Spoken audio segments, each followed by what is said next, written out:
Well, hi everyone. You seem to enjoy the long play game I did yesterday. So I basically decided to do the same again today. I've just done a stream. I've got a new stream schedule out and I'm going to be streaming every day, even on Halloween. So you can go to my Twitch page to have a look at the schedule there, and I'll put it up on my Facebook page and Twitter as well. So we're going to play the Jobava London again. Luckily I got white and I'm able to give it a go. It's still on sale at 50% off if you follow the link above. There's also now a free 1 hour short and sweet, I think it's called. If you Google short and sweet Jobava London, I'll put it in the description. I've done a free 1 hour course, sort of course on it. If you don't want to pay the money to buy the main course, this 1 hour thing you get for free, and you'll have a good, if you want to be a bit tight and save some money, that's the way to do it, really. Okay, so again, I've got the first 3 moves in. Lovely, lovely, lovely. And I'm gonna just play according to what I give above. Hopefully I don't embarrass myself. That wouldn't be good.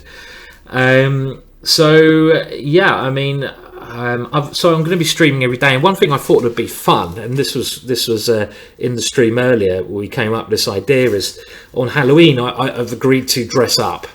The stream is at 3 PM English time on Halloween, and I'm going to dress up in probably the way that you guys give me the best suggestion, as long as I can get the costume and the makeup in time.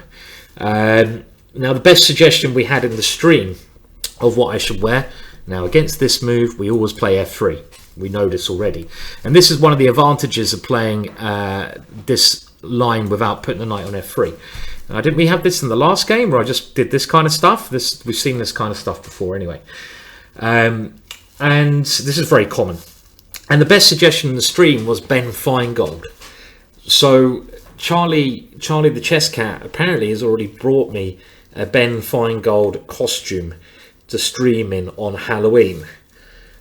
Now I know it's Halloween, but I mean, won't I get kicked off Twitch or something? There are certain rules with streaming, and I think wearing the Ben Feingold costume is pushing the boundaries of broadcasting a little bit too much, is it not?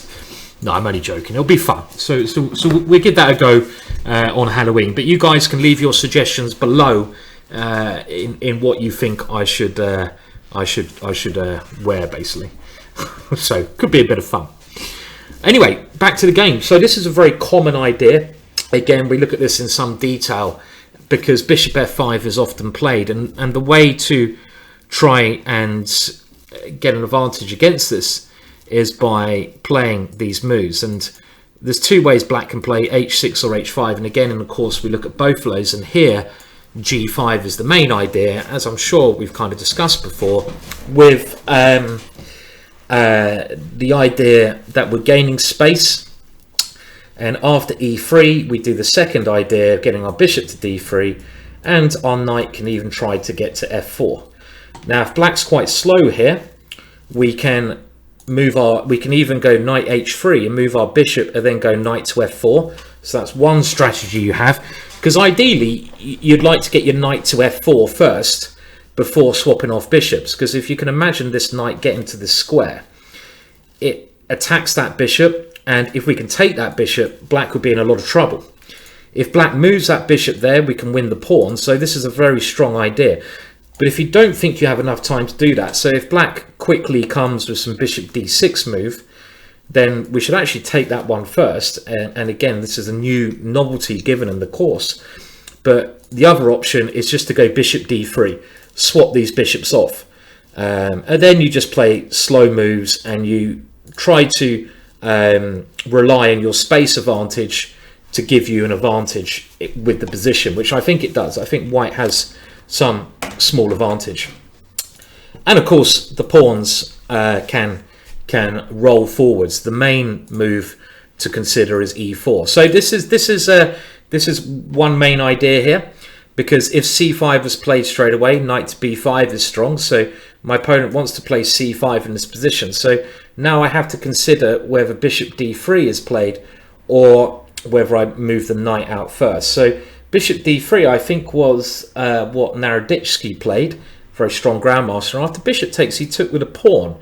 And after c5, he took and then went d4. And I think this is one of the model games in the course that I give, this bishop d3 move.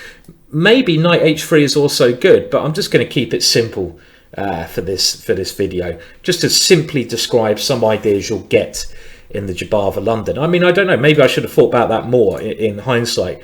Knight here, c5, then you've got to move the bishop, and then I've got to try to get here. And now pawn takes is this interesting idea, because black's clearly trying to play c5, and by capturing with the pawn, we give ourselves a second pawn to come forward. So if c5 I can capture and then go d4 and keep the center, as I'm going to now play. I mean, maybe black has some other ideas here, but I'm not too worried about them. And what we're really aiming for is just to keep control of the position. But again, later on, our advantage in space on the king side should give us those good chances over on that area of the board. Now, I think the sale on this course, let's just see how long is left. I think you've got a bit of time now. Oh, we don't want to do that. Where is it? It's over here. Let's have a look.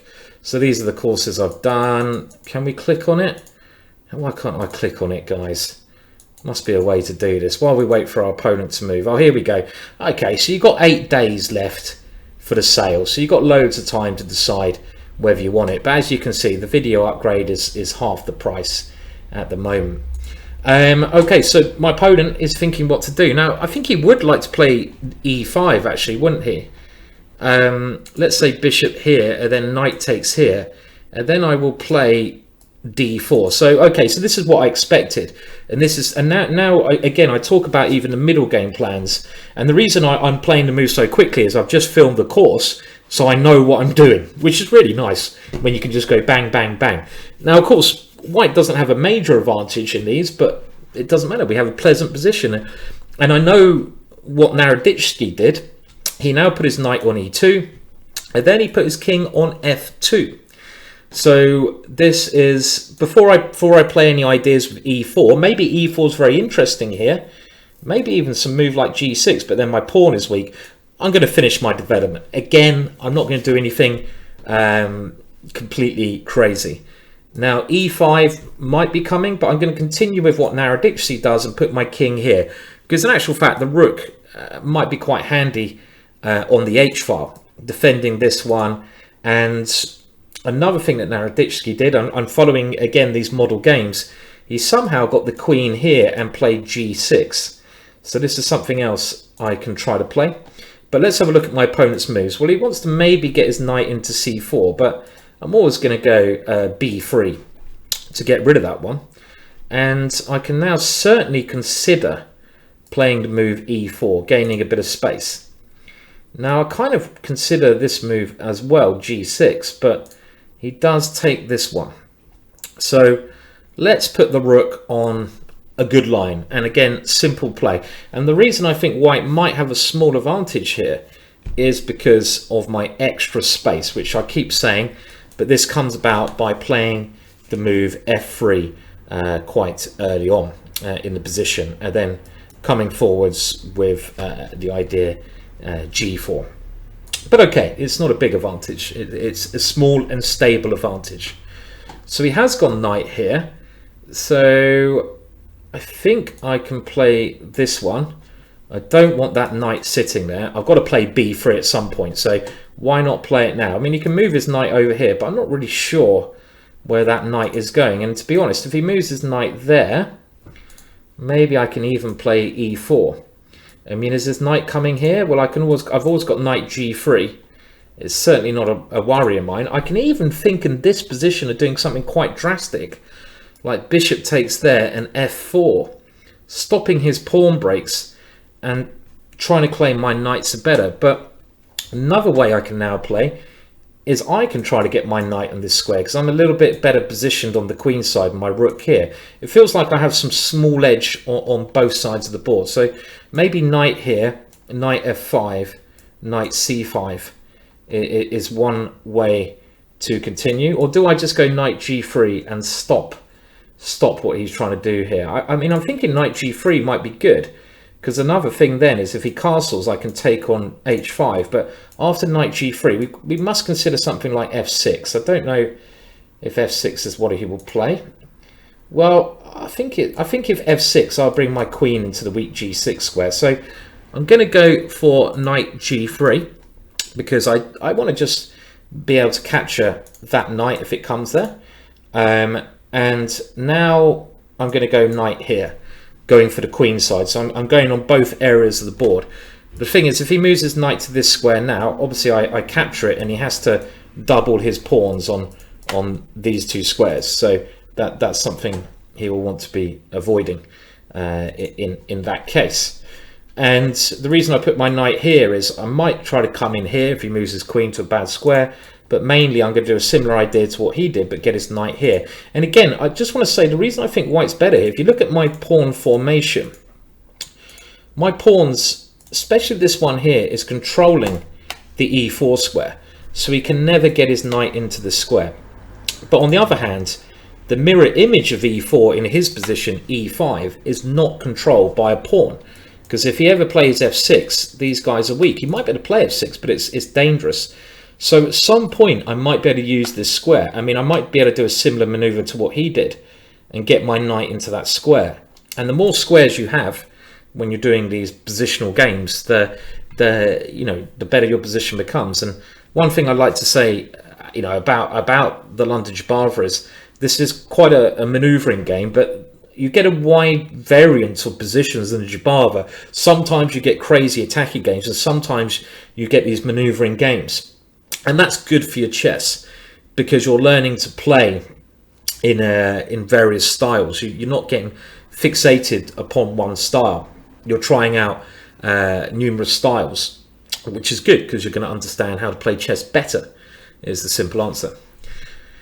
So yeah, so knight c5 is my main idea here. Another thing I can really, another break which is typical for the London Jobava is e4. You have to be a little bit careful about playing this because you lose your defense at d4. But if I can play e4, e5 at the right moment, that should help me. But I quite like my simple idea, just getting my knight to this square. Maybe I should move my queen to d2 or d3 first to connect my rooks. d3 looks more logical because a little bit of pressure over there, but I don't think knight b... Okay, so I'm very happy to see this because now I'm going to automatically take that. That's why I put my knight here. And I'm happy to see this because I feel that this has certainly helped me by causing this damage to his pawns over here. And now my knight will come into this square, attacking b7. And as I mentioned before, I might come back to this square. So I'm going to take with the rook. And this bishop to me looks very, very strong now, much better than his knight. Why is this bishop so strong? It can't be attacked ever. He can never go e5 or g5. It controls some nice squares along here. And other things to bear in mind, d5 is now a little bit weak because he hasn't got a pawn to defend this one. My bishop also defends everything very nicely. So this is a very nice position.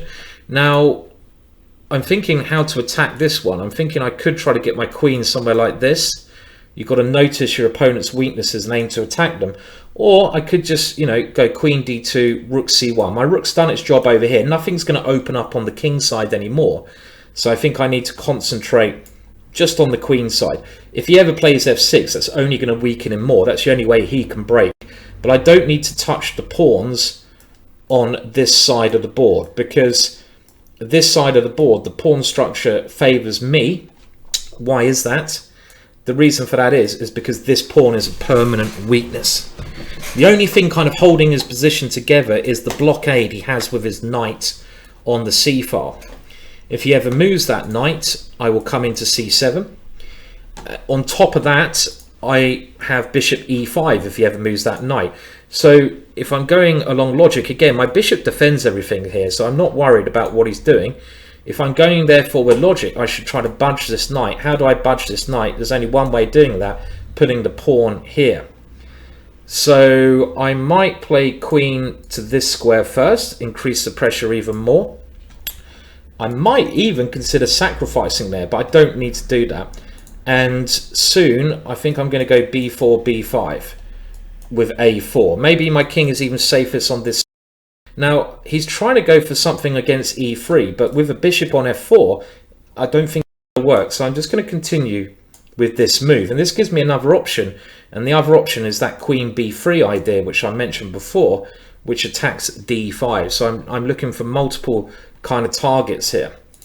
a4 b5 is one idea to break the blockade on the c file, and the secondary idea is try to attack this weak pawn, queen b3, and attack that weak pawn on d5. So these are my ideas in the position at the moment.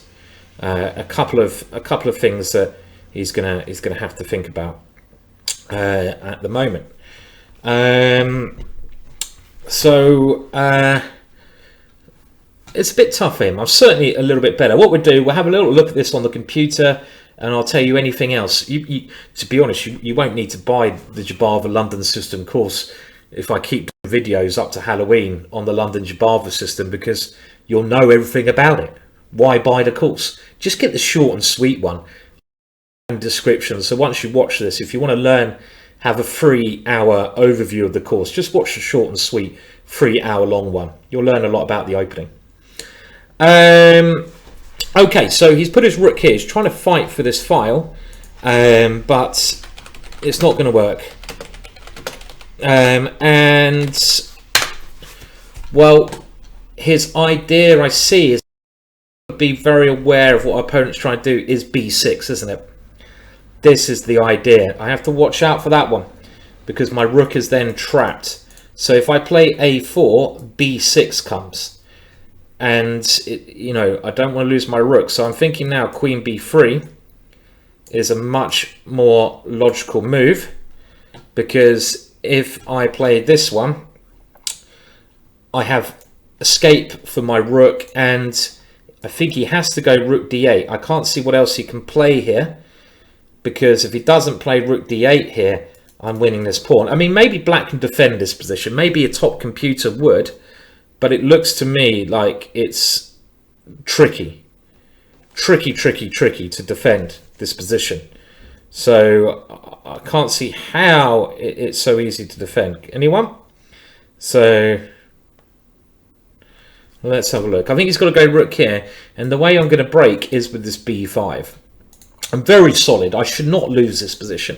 It's one of those ones where you're kind of playing for two results. Okay, so he's trying to swap off, but this is going to have its own downsides, as in now he's given me the c file, he's given me e5 for my bishop, and let's again think what my opponent might be trying to do. The only square I'm worried about my opponent's knight getting to, and you must consider this, is this square. If he gets his knight to that square, I'm certainly not better. So I've got to bear that in mind. So if I take here, he goes knight takes. This knight might try to find this outpost. It might sneak its way in there. So I don't think I should be in a rush to take that unless I've got a good follow-up.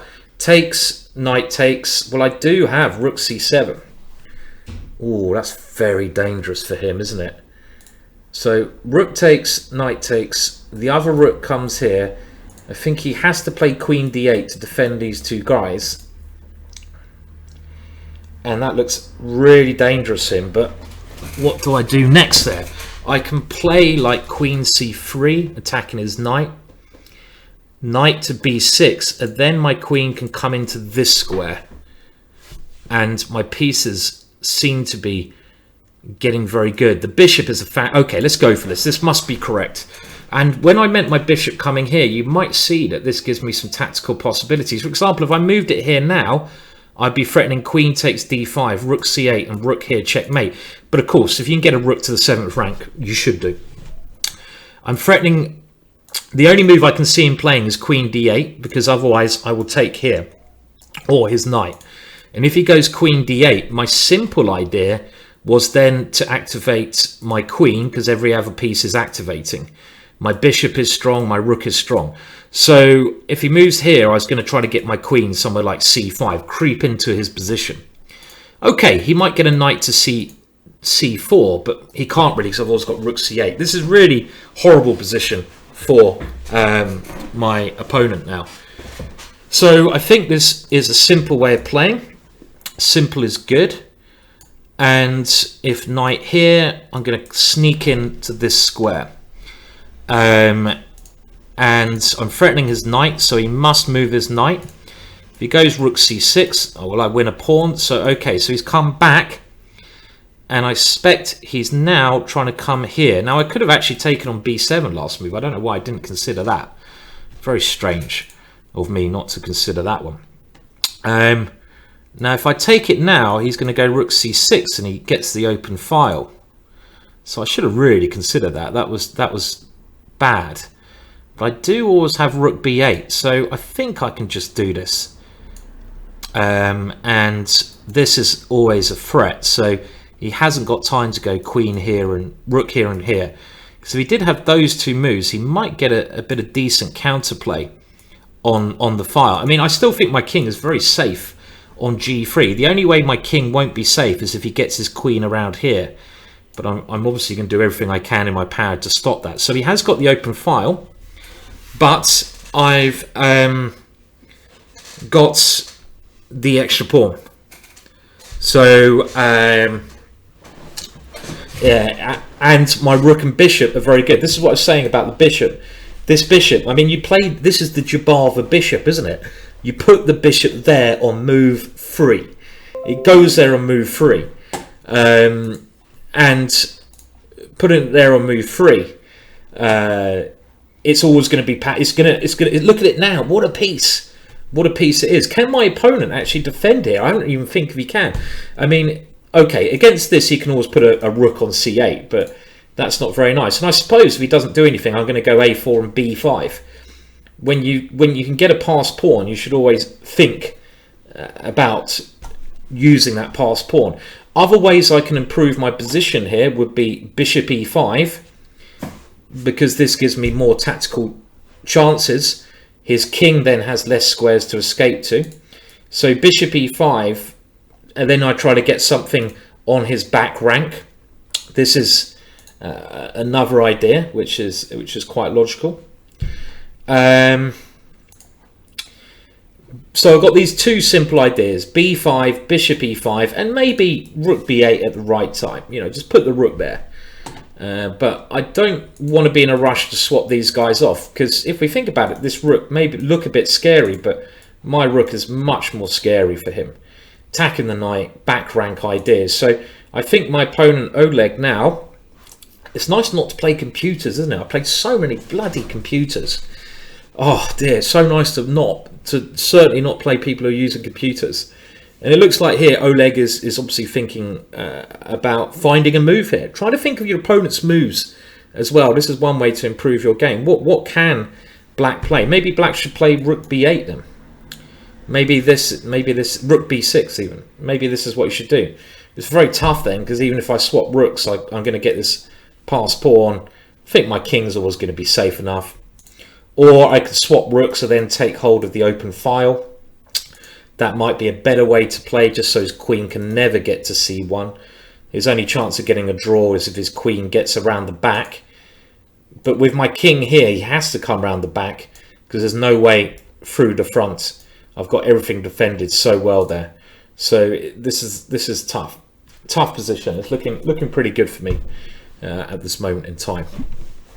So I wonder what I should do for my next YouTube video. I had this amazing idea, which I don't want to give away now in case I let the cat out the bag and people start copying it. But I had this. I think it's an amazing idea. No one's ever done it, but it's going to require a bit of time to set up. So I'm going to keep that secret, and maybe now I've got a bit more time because I've done this Jabal thing, and if I can make sure everything is going okay with that, I'll get this free YouTube stuff done.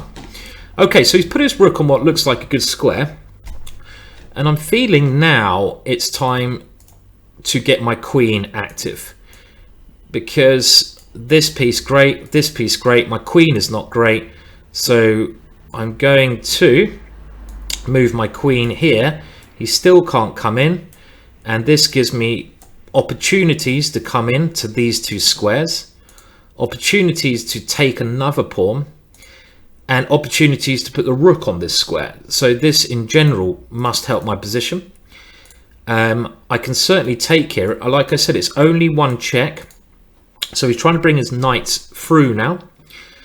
And this, again, has he got any threats? I can't see any threats, but maybe his idea is if I go queen takes here, is to go knight takes here. His king looks very weak then. I mean, a nice safe move from me would be a3. But do I have something better? I like to take this one if I can. So let's calculate that. Queen takes here. This check, king g3. I'm okay there. Nothing to worry about. As long as his queen can't get in, I'm okay. I've got time. So queen takes here. If he goes rook takes here, I go queen takes c6. So queen takes here, knight takes here. Must be critical. And then his knight has some ideas to check me in this square. So I have to be a bit careful. This check would be annoying because he gets rid of my good bishop. So queen takes here, knight takes here. And then, do I have something very clever there? I'm thinking queen takes here, pawn takes rook b8, but I don't really like that. He gets past c-pawn. So I'm very tempted just to play this move now without thinking, really. He might, if I play that move, go a5, which is a little bit troublesome. So, and then queen here takes, a little bit annoying for me. So takes is critical. Takes, and he takes on b4. Takes and knight takes b4. Takes, knight takes b4. And he's got this check. Can I just simply go queen a6 there? Queen a3, stopping his check and keeping the rook b8 idea. He has a check. I come king g3. I'm okay. His knight comes to c2. Well, then my queen comes to a7. That might be good. So I'm just going to, yeah, takes, and then my queen stops knight coming to this square. So I move it back to a3. And I also threaten his knight, and I also threaten rook b8. My king is very safe here, so that is good. So let's play that one. This must be correct. So we're going to go here, and if knight takes here, I mean, even if his knight gets here check, it's not the end of the world for me. I might even think about knight here, queen here, and then if he goes knight check, king here, and then if he goes knight takes bishop, I can go rook b8. So that's so I mean I've got actually more than one very good move. Maybe this is too passive. So I can either play queen b5, I can either play queen to a7, but I'm actually now liking queen b5, because if queen a7 he might go knight c6 again. If I go queen b5, it just feels like a better square. Queen b5, check, king here, knight takes here, rook b8. Should be winning. Yeah, let's play this one. This has got to be good. I'm very active against his king. This is my main threat. My queen seems a bit more centralized than on the 7th rank. Okay, so he has to come back, and by not putting my queen on this square, I've gained a tempo, because now he's not attacking my queen. So he has one check. So you know what would be very clever here probably? Is just put my king on g3 and just say, okay, you haven't got a check then, my king's a bit safer. I'm going to do this. This is like a prophylactic move. I'm putting it here saying, what's your next move? You can't move the knight because I go rook there. Where can you move the queen? In a lot of positions I take that pawn, so I can't see any queen move. Moving the king seems bad because I will come in here with check at some point. You can move the rook, but so what? If you go here, it's not check. So I can just push this one. And if you come here and you check me here, I can just go king f2. You're never going to cause my king serious problems with one rook, one simple rook attacking it. It's just not going to happen.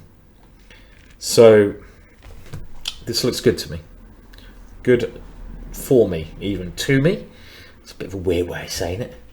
So, and he's got 3 minutes left here.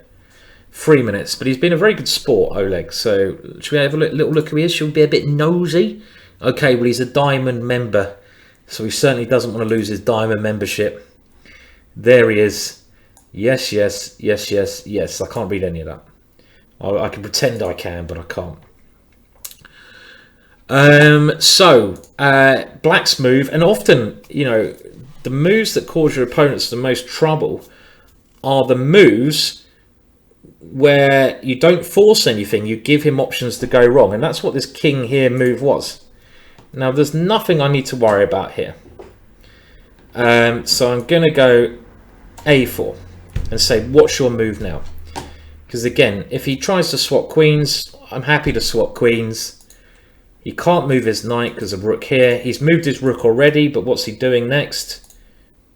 He can't move it over here. I take his knight. So actually his pieces, if you look at them, they're not coordinating well in this position at all. And I've got a very simple plan of doing this at the right moment. But I'm basically just saying, what are you doing? Improving my position. I'm saying, what's your next move? Every move you play, you make your position worse, maybe. Okay, and this is the kind of thing I wanted him to do. I wanted him to play a move that makes his position worse. And you can see my strategy there. And this is something often that grandmasters use. I've seen it over the decades in tournaments in England. Keith Arkart playing positions where, okay, it's equal position, but he plays a move which doesn't actually do anything, but it doesn't make his position worse. But the reason he's played that is that he's just saying to his opponent, okay, I've played a move that doesn't make my position worse. I'm giving you the opportunity to make your position worse. And a lot of the time, the player will make his position worse. And then Keith starts doing things. And I feel, to me, that this move must now make his position worse. Okay, if he takes here, pawn takes, he has one check. My king can even take that. There's nothing to worry about. So what am I going to do now? Okay, well, I should be trying to punish him now. Something like queen here is possible, but I'd love to now get my queen into the position. I mean, taking here would be great, but his queen is well defending that. So do I put pressure on his knight, rook here, then queen d7? How do I get in? He's still just about holding it. Do I even take this one? Something I haven't actually considered. Why don't I just take it? Queen takes and take here. Take it. He can't go g5. I take it. Yeah, let's just take it. He's made his position worse by playing maybe not the most critical moves, but by playing a normal move. I wasn't even threatening really pawn there because he'd take it with his queen.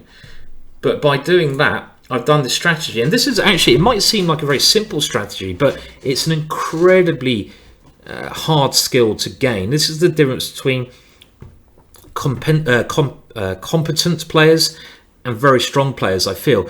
Very strong players will realize their opponent's possibilities, not just their own, and they'll realize that a lot of moves they can play are bad, so you have to have knowledge, and they will set their opponents up even.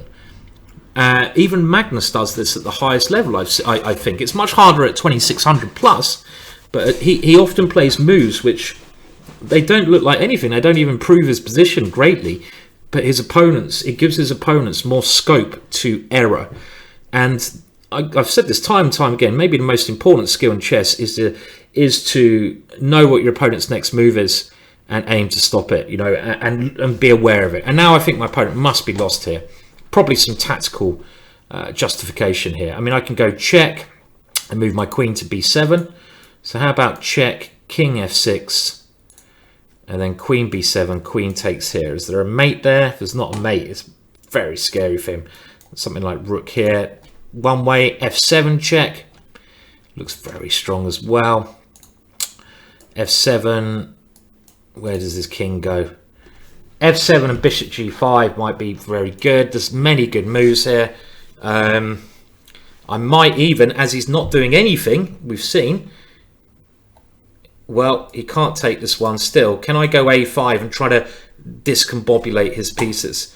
Queen takes here, and then f7 check, and he's not defending f8, so my pawn queens. If he goes here or here, bishop h6, so this is just a discombobulator.